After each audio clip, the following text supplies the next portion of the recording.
I got really fortunate. It's like really hard to talk about even without like getting weird about it. My circumstances are, I think, yes, in some ways. For example, the system. School took such a shit on me in the 80s and 90s. And you know this, we've run in similar circles. I'm very good at fighting the systems of industries. Like, it's also why I see things like Netflix, you're gonna win, Tesla, you're gonna win, because I know they're fighting the thing. And so I recognize it. I've been a good investor, I've been a good operator, and I'm definitely a communicator. College, right? I was at a talk yesterday. I'm not speaking that much, but my dad taught me, keep your word. So I had a talk from pre-COVID that got canceled and then I got COVID. And so I still did it. And so I did it yesterday, and a couple of moms came up to me, and both of them, the way they talked to me about the content I'm putting around college was through love and admiration.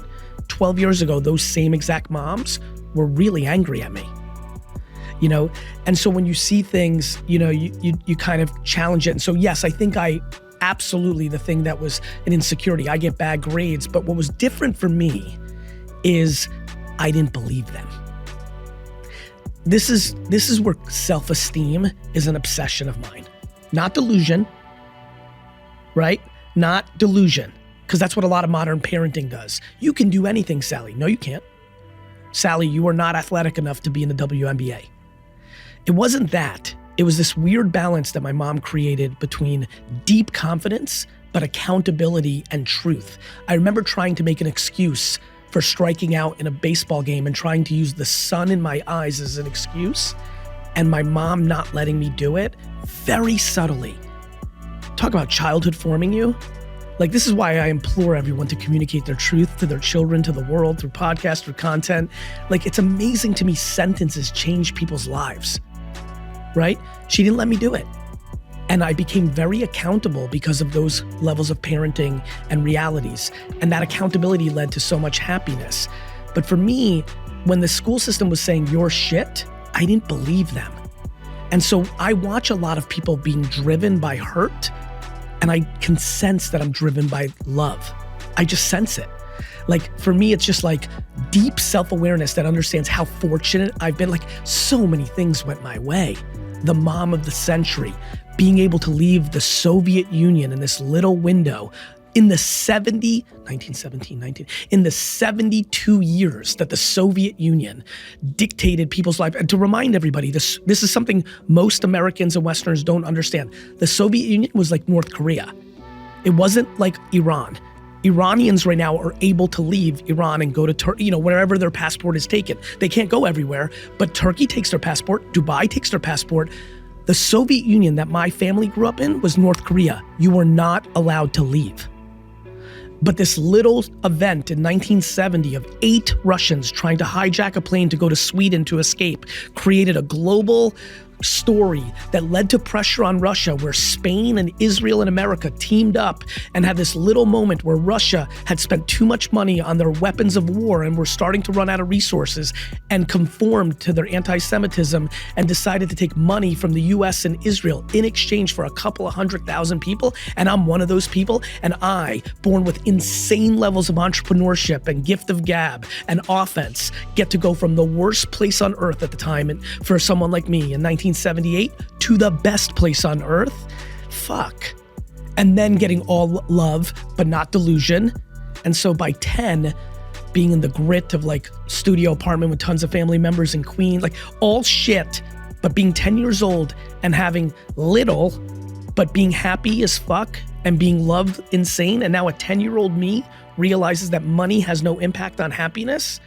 I was built to win. And so I agree with you. I see it in so many of my friends. I always say the 2 ways to build something insane is deep, deep insecurity turned into fuel, or deep, deep, deep levels of confidence turned into fuel. In confidence building, too many people go too far and they go into that 8th place trophy delusional place, and then kids don't believe you. I'm gonna be very transparent. I've already sensed that with one of my children where they're calling my bluff on it. I'm like, fuck, it's true. I played AJ much harder in every sport than I'm playing Xander. That's the facts. And so I'm already adjusting my damn self. Xander's your child. Yes. Good boy. So one, it's don't let it be delusional. The whole you can be anything. You can do anything you want. You can be anything you want. You just might not be the best at it or great at it. You can be a musician. It doesn't mean that you're going to be a financially successful enough musician to pay for your household.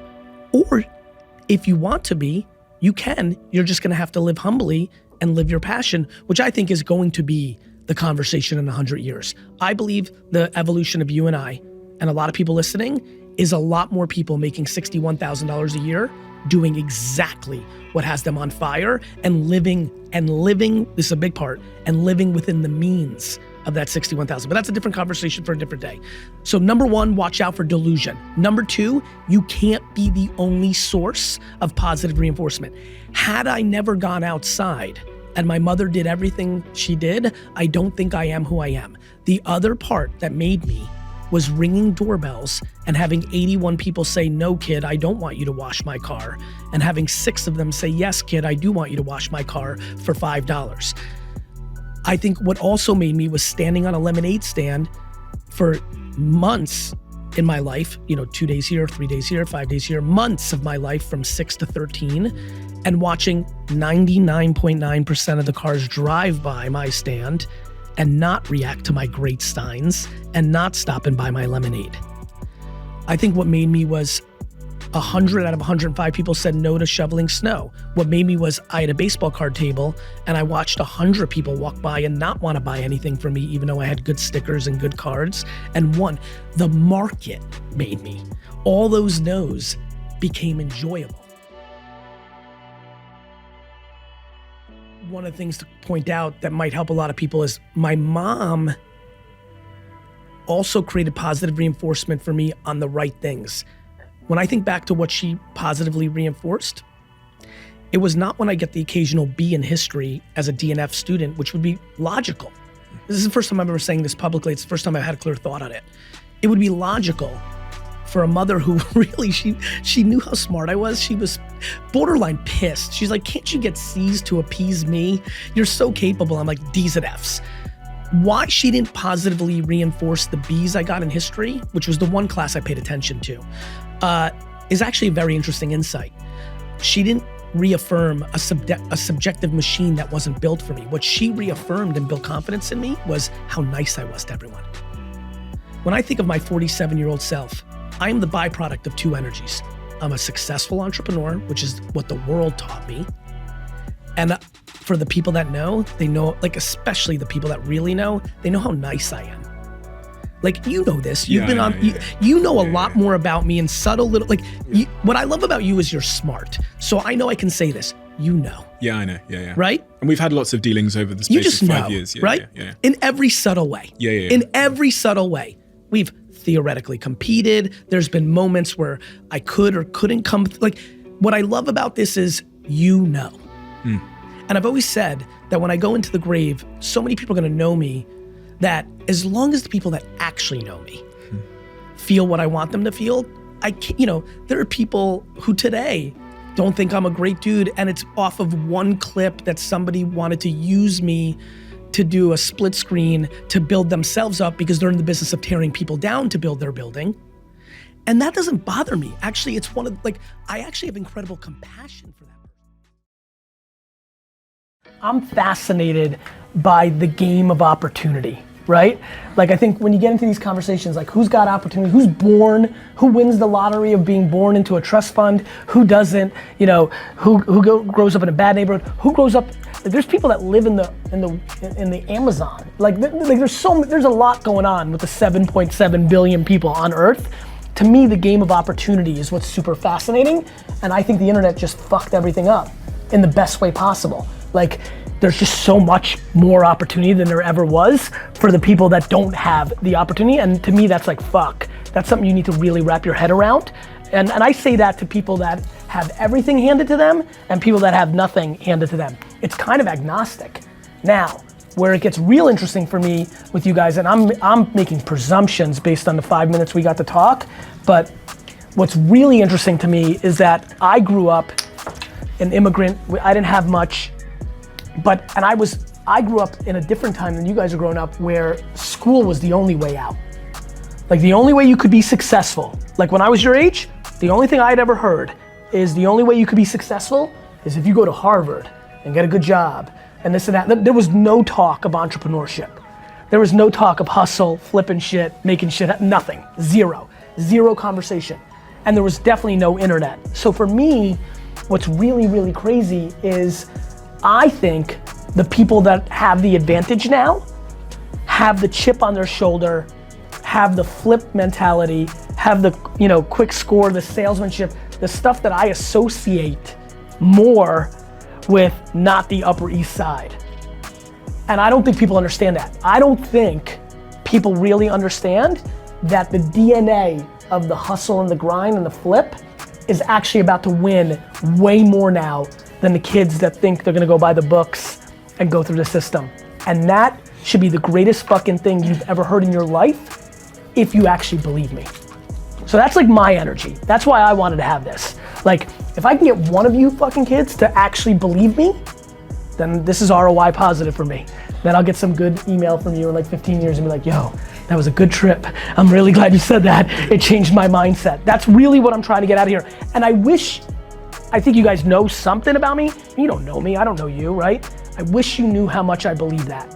How much I could give a fuck to inspire some kids. I'm being really serious with you. I'm not checking a box to feel good about myself or do the right thing. I just believe it.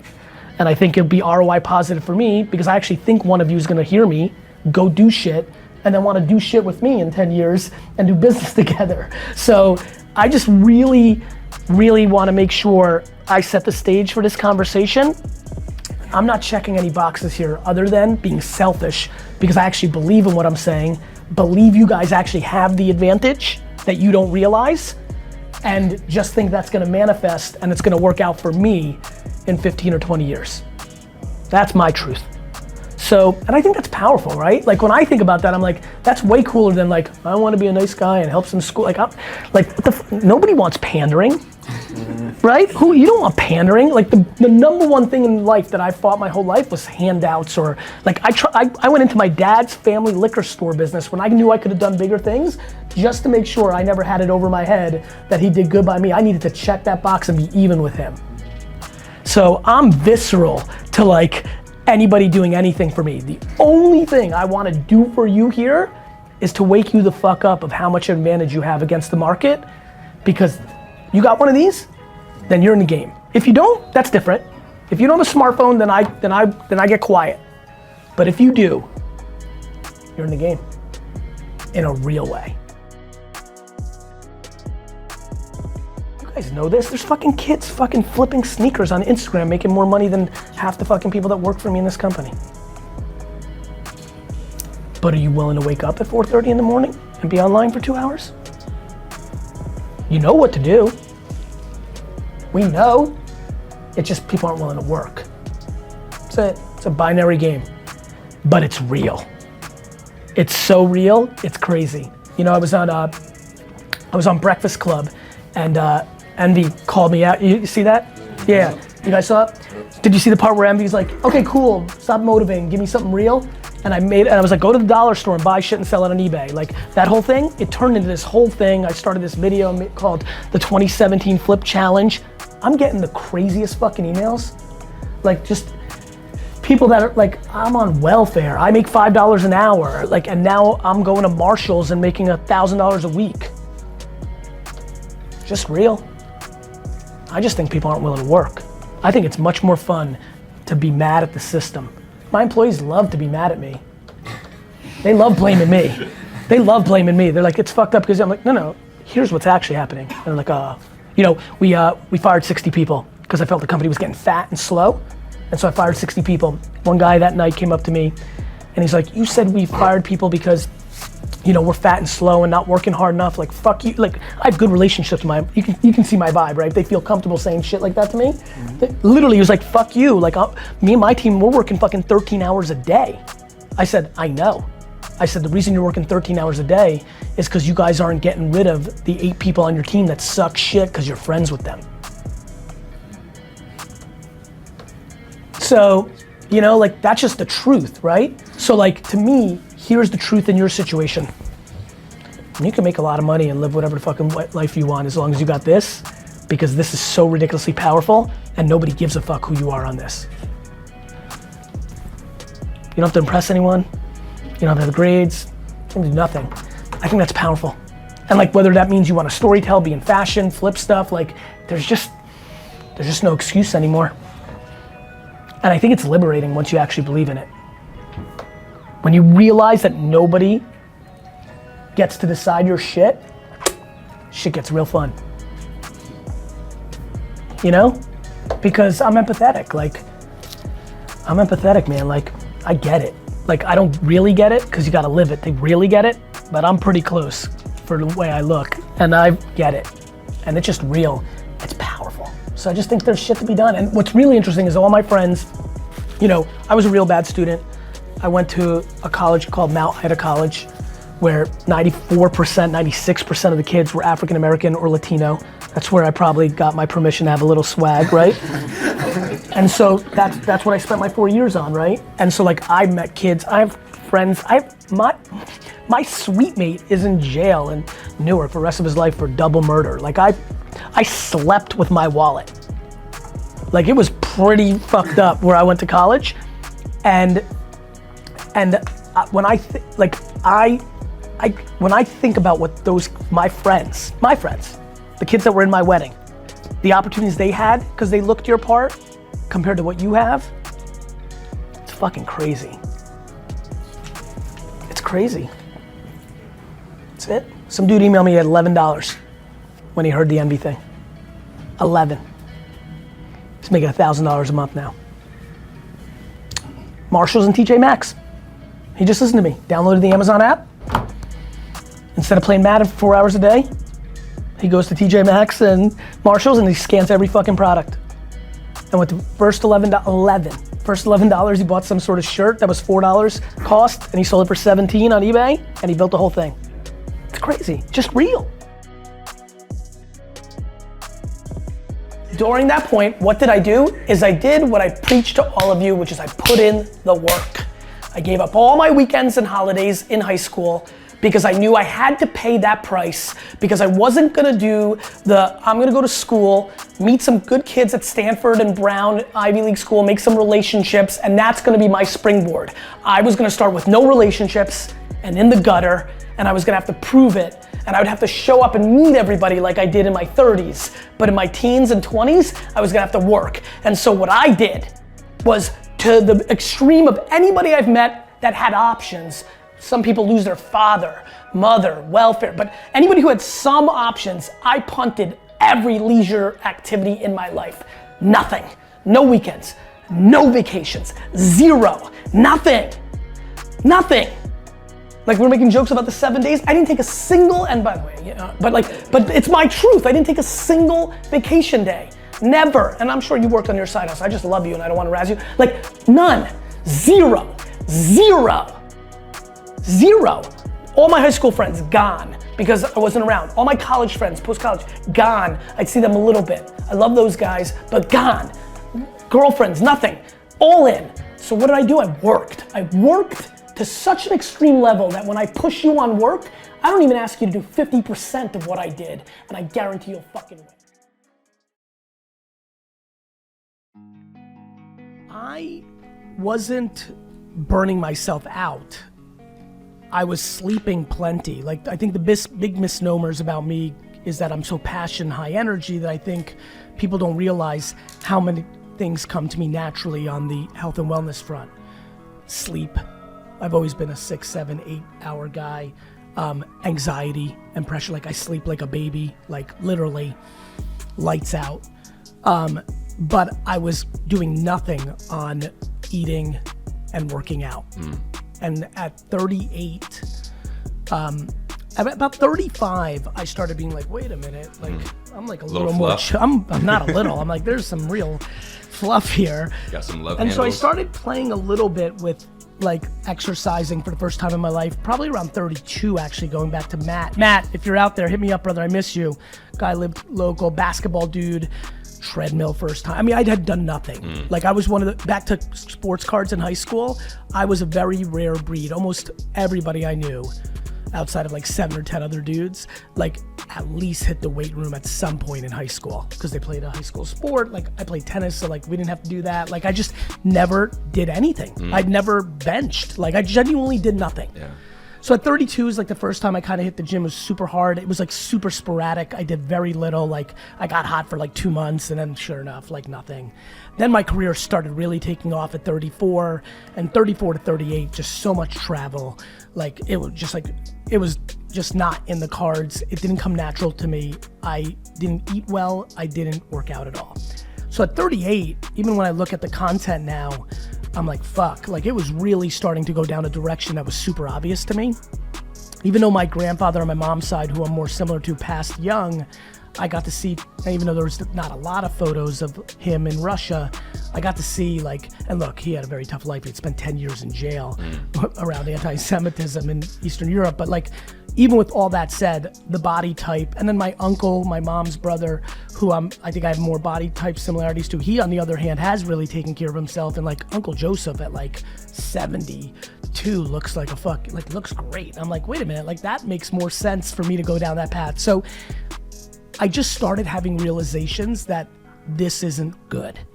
Like just a very logical, practical convo like you're having right now of like, I'm not prioritizing this. This does not come natural to me. Oh my God, I'm giving really good advice to people about business that's based on like very basic principles.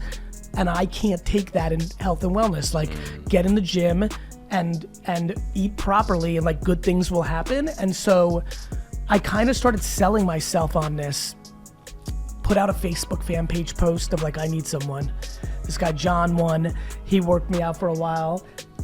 That was an okay run at like 35, 36, 37. Like I almost got there. I got in the gym a little bit more. He was a fun character. He had like a business and like, so it was like fun for me a little bit to talk to him. It was like almost like I was consulting while I was working out. It was fun. Then again, just it wasn't a real commitment. He then introduced me to a kid, Mike Vacanti. Mike, who has stuck, and more people know that are in my world, he was my trainer for 6 months, and I worked out like 6 times in 6 months. I canceled like 47 times, like, and so. Why? Because I just wasn't, you know, and you know this, either you're in or you're out. There is no half pregnant. No. Not on business, not on health and wellness, not on anything. Like you're just either in or you're out. It's just binary. And so I was half. Like I was trying, but it came so not natural. I didn't like it. 6 months later, after like lollygagging with him for a couple months and then not talking to him for 3 months, I called him. And I said, Mike, on my 40th birthday, I was on a plane. I told him a story. I was on a plane. I remember it like yesterday. I'm literally in the first row because I remember the feet, right? Head on the thing, tired, flew into Dallas, flying back, you know? And I'm just like, on my 40th birthday, I'm going for it. I'm 38 and a half. I'm talking like 7. But 38 and a half. And I'm gonna spend the next year and a half getting myself mentally in to commit to this thing. By the time the plane is in the air, because it's on the ground, by the time it just like lifts off, not you like had already committed. I've already committed to 39. Yeah. I'm like, what the fuck am I waiting to 44? Yeah. By the time I land, I text Mike, do you have a moment to talk? I go, Mike, and I figured it out from that Dallas flight home that what makes me professionally is I love being a leader. I like delivering for Andrew and Dustin Jake. Like I like delivering for them. What was making me not win health and wellness was I'm not good challenging myself for myself, doing it for myself. So I figured this thing out where I was like, if I could be held accountable to a babysitter, if I don't let Mike down, if I'm doing it for Mike, maybe this will work. So this hypothesis that if I did it for someone else, it would work. And I finally got to the financial place where I could hire somebody full time to follow me around. I wanted to be suffocated. So I called Mike. I said, Mike, you're my last trainer. Like, do you know somebody who's like a little younger than you, who is at that point in their life, like, you know, 19, 22, 24-year-old dude who can just like fucking live with me, travel with me, That was pretty loud. Like do something like that. And he said, what about me? And I said, are you there? Because he was, Mike was like 25 or 7 at the time. He had all these clients and an online business, and I wasn't sure he could. He's like, I can do it. We talked it through. A couple weeks later, he started. And from that day to this day, besides a 3-year period where his friend Jordan did it, Mike has been my full-time trainer. He moved to Minnesota full-time during COVID, and so we do it virtually now, which is a little more of a challenge for me. He flies in occasionally, we do it, and I'm like, there's a little bit of a difference, and so I've been thinking through that lately. He doesn't travel with me as much, but since I was 38 and a half, and now I turned 47, so 9 years, I've been doing it, and it's completely changed my life. Jordan changed my soft tissue part of my life, so that fixed my back. My strength is dramatically higher. My eating habits are much stronger. I continue to be more and more educated with that in my life, and so I'm really happy I did it. How does the strength aspect of it and your back feeling better and everything that goes along with consistent workouts, how has that shown up for you in the business world? Like, what's the difference between? And I say that with like a funny answer because I don't like making things up. I believe that it has helped so many of my friends. The amount of friends that say to me, because when I did it, a lot of my friends who were like in better shape than me were like, fuck this, you're getting better than me. Like, I'm gonna do it too. Like Mike Lazaro, big shout out. Like a lot of my friends like took up on it. And for a lot of them, it did impact it. I don't know if I can tell you without a shadow of a doubt, I'm sure there's some impacts because I would like to not dismiss it, but I wanna be unbelievably transparent. I don't have any extra energy than I did before. I don't. Interesting. I think it might be healthier energy, right? Like I drank a lot of soda and I drink none now. So like I assume that caffeine and that sugar was driving me. Now I'd like to think that it's more healthy dynamics, but it hasn't shown up that way. It's shown up in fun ways. My son gets tired at a sporting event and wanted me to carry him from the seat to the parking lot, carrying him while I've got a bag of like stuff from the ball game. I didn't have the strength, even when he was a much littler kid, to carry him the whole way. Whereas, I bring up this story because it's very vivid to me. Like 4 or 5 years ago, I went like the whole way and I was like, oh my God, this is nice to have this strength, because it's also a sweet moment. Like when you're a dad, your son sleeping on your shoulder late night at a game is like the cutest thing ever. Something like I'm almost emotional talking about it right now. It's a memory I'll take to the grave. If I didn't have the strength to carry him, it would have been a memory I wanted to forget, because I would have been holding his hand while he was like snickering and complaining and walking. And so, like at the airport, like the silliest shit strength, right? Like having my luggage while I can help like an elderly lady. And like, I think about this stuff because I lived without strength for so long, like having a little more. And then like things I think about, like what if God forbid one day in my life, I have to actually use my strength to stay alive? Like I'm falling off a cliff or something. I'm like, it'll be cool if I can last 6 minutes instead of 1 minute. Maybe in that 5 minutes, somebody will save me. Like I think about that shit. Yeah, me too. It makes you harder to kill. Right? It's literally real. More resilient. I think humans should never fit in one size fits all. I think many of us, I think, who's 45 or older? Raise your hands. So for everybody who raised their hand, including me, we all grew up where there was no other option. It couldn't even clear one of our heads that one would not go to college. It'd be like not breathing oxygen. It was like completely unacceptable. I think, how old are you, my friend? 41. I think your kids are gonna be the generation of parents that bring this number all the way down to 30 to 50% of people that go to college. Not because college isn't good. College is amazing for certain people. But college is not amazing for a lot of other people. And what got me going, because I produce a lot of content around college, was all I do is listen and then I talk. So I was getting hundreds of DMs from kids who were 26, 25, 27, who had 50, 60, $100,000 in debt, couldn't get a job, nobody cared. Outside of the top 15 colleges in America, after that, it's like almost completely irrelevant, right? And most companies, I mean, VaynerMedia doesn't, I have no idea what college any of my employees go to. Facebook, Google, these are real companies now not requiring college education. I think the cat's out of the bag. The way college was structured, I mean, I'm a big fan of common sense. I think common sense is super underrated. When I found out when I was like 27 that you could be a fraud, declare bankruptcy, and be okay to start over, but you could never declare bankruptcy or clean your college debt, I was like, some shit's fucked up with that. So I think we had heavy propaganda, which is fine. I think it really served the purpose. I'm sure the people that are 60 and older in this crowd will tell you, everybody that went to college in the 70s and 80s, when they got that diploma, there was an ROI on that and it worked out. That is not 2023, and we have a lot of children who are like me, who get no value from a box education system, can't learn that way, aren't getting any value, they have the internet. I think you're barking up a potential tree, but I'll give you my example. My kids are the same age. One of my kids is moonwalking to college and she will dominate. The other one, I think he's got a chance of not going. And he may go because it's a 4-year vacation. No, I'm being really serious. Like, he may go because it's to me, I would tell, if my son was 18 today, I would say, do what I did. It was the last 4-year vacation of my life. I played Madden and hung out all day because I knew I was gonna work from 22 to 100. And maybe it's worth it.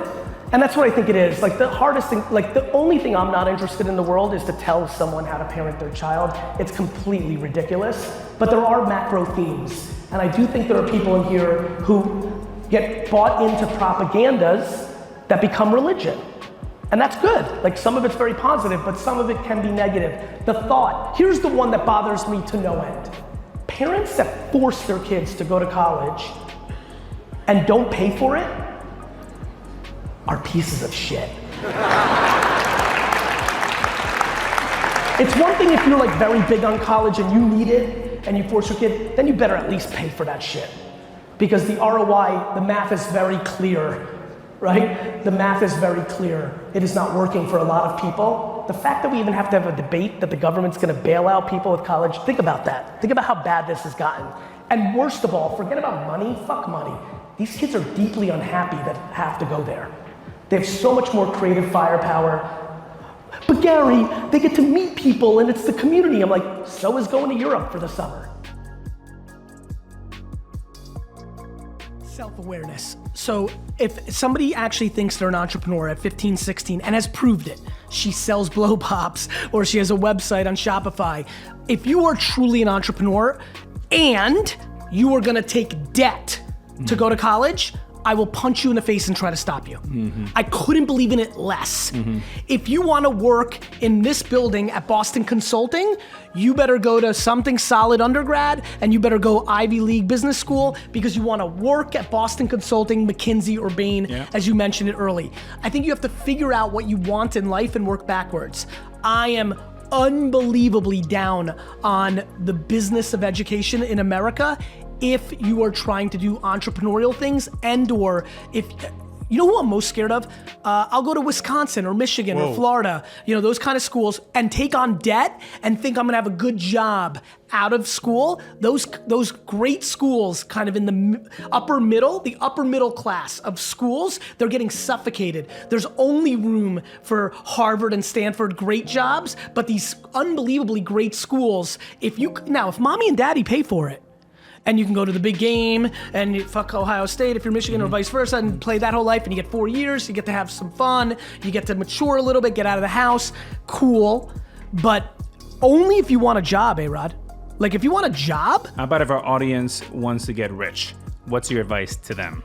I think a lot of people will get rich by having a job. I think there's a lot of people who are number 6s who want to be number ones, and they're coming up with the Uber of dry cleanings, and they're gonna lose and go into depression. And so I'm telling them, hey, this entrepreneur thing that you think is cool, you think I'm cool, it fucking sucks. You're lonely, it's all on you. If you lose, it's a scarlet letter. Are you that kid? Because if you went to Horace Mann and then you went to fucking Yale, you might not be that person. You might be a great number 6. And so it's awesome to do that and then go to McKinsey and then become number 6 at Facebook or number 6 at a big company, and you will become rich. But if you're like me and you're from the dirt, and you know, and you've always known that like sitting in a classroom isn't for you, and you've shown a nice knack for flipping sneakers and things of that nature, if your parents are forcing you to go to college because it makes them feel good, and you have to take on debt, it's time to stand up and have that conversation. And would you tell them that take 100 because it's not as cool as job and you're not gonna be stimulated, but you make 100, or go make 70,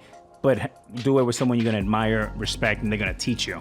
I would not only tell them to make 70, I'm very rogue on this. I would tell them to make 0 and live with 9 of their best friends an hour commute away. Like the amount of people I think 0 is a tight budget. Yes, it is. But let me tell you where I'm going with this. Look, obviously, if you had a social media job for your enterprise right now, and like I would hire you. I respect. But if you want an internal person, and a kid could either, a lot of people think here free and they think it's about privilege. Well, of course, a white kid with a rich family can go free. Or when I look at my team's makeup, a lot of my not overly well-paid jobs in my company, especially on my team, are people who are just willing to eat shit for 5 years. People aren't willing to pay dues anymore. So to me, here's what's up. If you're willing to live in a shitty apartment with 5 people and eat shitty food in your 20s when you can still get away with it, but you get to fucking work with A-Rod because you admire him, and if you crush it then and want to move on, he puts you on, or people know that you're the guy or the girl behind A-Rod Social, that $12 an hour job is a hell of a lot better than working at VaynerMedia for $52K. It just is. So this entire question is framed in the following. We have lived far too long in our society with one size fits all.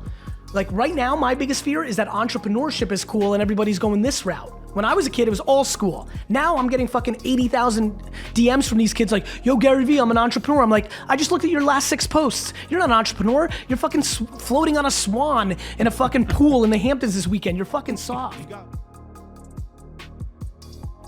Had a job. My point is more like my point, I went to college and I got out of college and I just like, you were sold. What do I do now? You were sold. All right, I'll just do this job. 100%. And guess what? Then you get a job and you get a certain amount of money and then you buy dumb shit, which then forces you to stay in that job because fuck, you have an extra bedroom you didn't need or a fucking pair of Jordans that you didn't need. Like it's a fucking cycle. And so to me, it's like, look, happiness needs to be the ROI. You wanna make 42 a year and hockey's your favorite thing ever and you work for fucking the NHL on a shitty job forever, shitty by pay standards.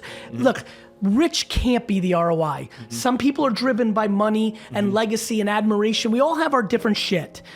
But you have to, and by the way, you have to figure out what makes you happy. And for a lot of people, the chase of rich or success or notoriety is that you have to make it about the game, about the thrill of the hunt. And that's a million different versions. And then you just have to stop worrying about what people think of you. The biggest reason most people are unhappy is they buy shit based on judgment of others.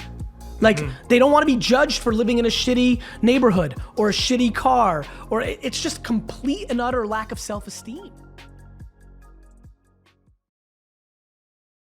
I want to do something related to design and drawings, but I have this weird feeling like I feel like I need to study before it, but I think I actually have it already with me. So yeah, my question is how to deal with this imposter syndrome, I think it's called. Do you feel like you need to study because you were taught that schooling was the most important? Yeah, actually in my family, they always encourage like study because it's really important. And in my childhood, it was always like this. And I had this environment, like I was always kind of compared to someone. Yep. But yeah, it's a bit No, it makes sense. It makes a lot of sense. Yeah, I mean, look, I have too much empathy that, 3 minutes, 5 minutes together is not going to break 20 years or 15 years or 18 years of the way you were told it was. But you don't need me. What you're doing with me right now is just looking for one final check of affirmation, because even the way you ask the question, you know you don't need the school. You know you have it. Yeah. Even the way you ask the question, all you're looking for right now is a little bit of affirmation from somebody you admire, which I'm very humbled by. And I'm here for it, Joanne. I'm incredibly ready to tell you, fuck art school. You can do this. You got this. I'm thrilled to do it. I have better news. You don't need me. You already know. It's why you asked the question the way you did. But it's somehow, the feeling is there and it's still like somehow dragging me back. But yeah, I know. What's dragging you back? Probably, you might even be using schooling as an excuse. What might be dragging you back is the fear of it failing, or the fear of people telling you it's not good. Yeah, actually, that's right. That's what we fucking do on T. We break shit down emotionally. You know, like, Joanna, I would tell you that is the thing I've spent my life on. It's why I created VFriends. I want those characters to help people get out of that place. Like, you know, you have to understand, everybody in the comments right now, me, everybody in the Discords, like, their opinions ultimately don't matter. It doesn't matter. It doesn't. It just doesn't. I would love to pound that into your head. Their opinions don't matter. Because at the end of the day, what happens? Like, they're not there with you. This is your life. Like, you have to make for you. Yeah. That's right. Right? Yeah, so the thing is, just be confident about it and actually... Don't even be confident about it. Be neutral about it. Don't even feel it. Like, just actually make it. Because you make the goal that you wanted to make it, not how successful it's going to be or if people thought it's good.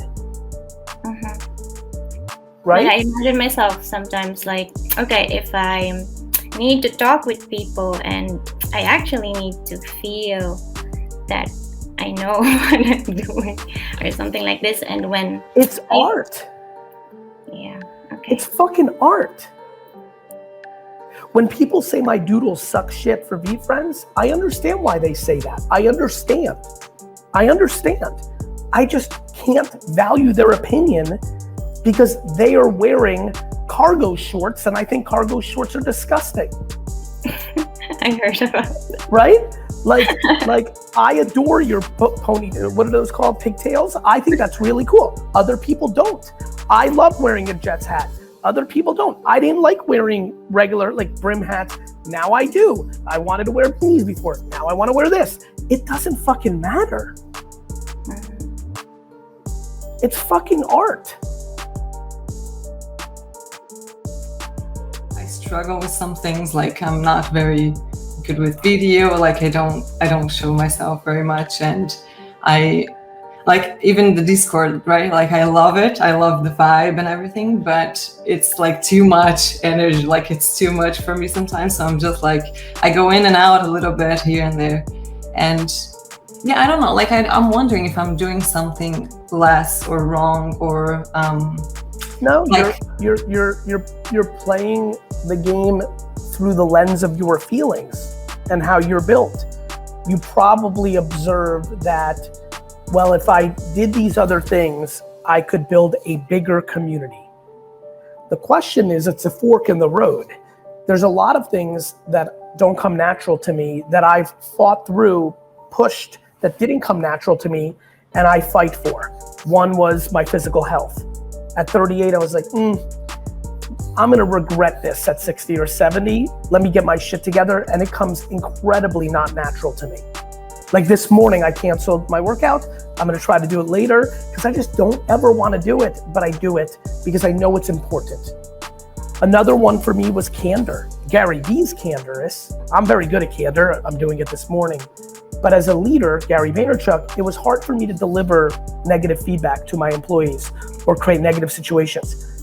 In the last 3-4 years, I've really focused on kind candor, because candor, the lack of it, was hurting me because people were getting fired and they were surprised and they were mad at me. It just doesn't work. Entitlement, people thought they were better than they were. Like, so I worked on it. What you need to now, there's many other things. Attention to detail. Fuck attention to detail. I hired 700 people to do that, right?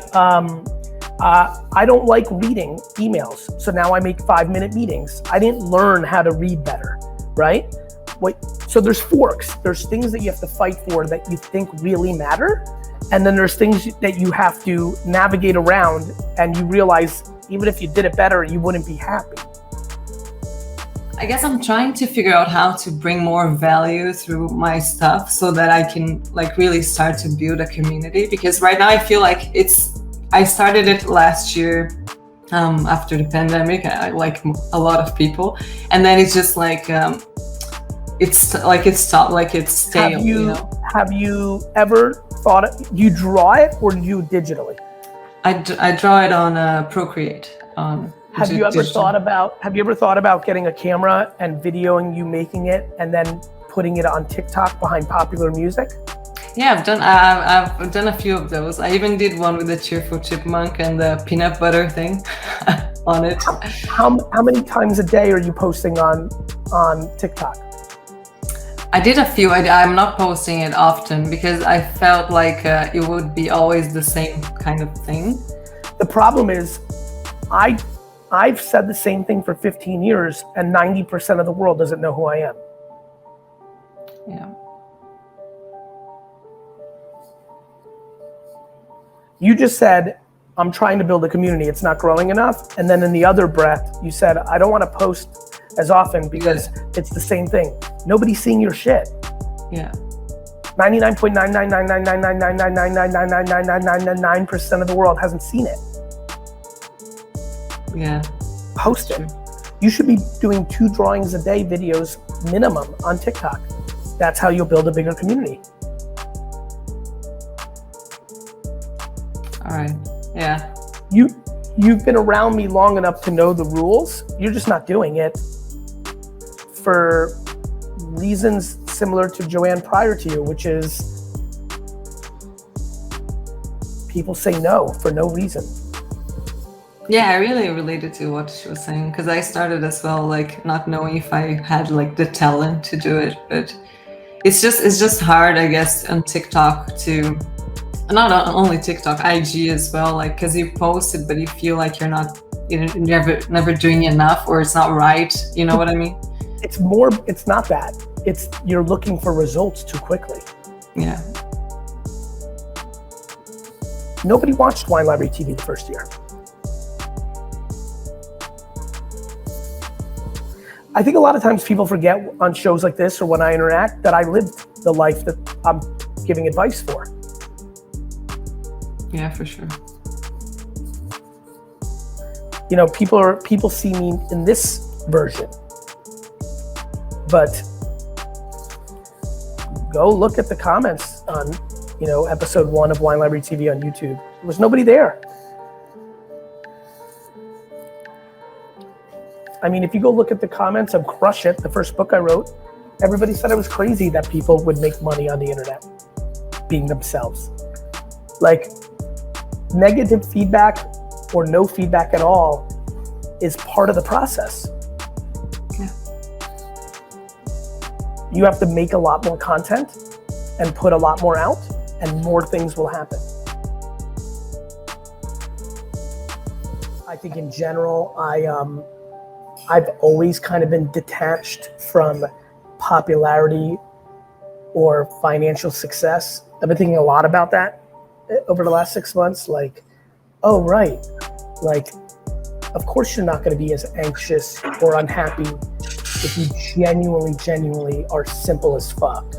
Like, truly simple. Like, oh, I get to, like, VeeFriends, right? We're at like $51 million in sales. That's, it's a real thing. But if it was $51, like if it was literally, we launched it and the market said, go fuck yourself, Garyvee, this is stupid.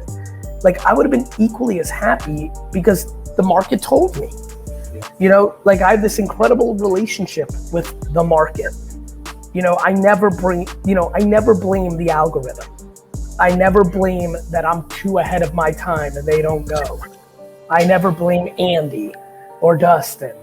When you're in a mindset of accountability and just respecting the results and just being pumped that you can fucking do it, the process is very real. Like, I'm very about that. And so in general, I tend to always be happy as long as everyone's healthy, you know, and I think a lot of people gain perspective during COVID, but I think a lot of people are going to lose that perspective in 6 months, you know, because perspective is a religion. It's not a moment.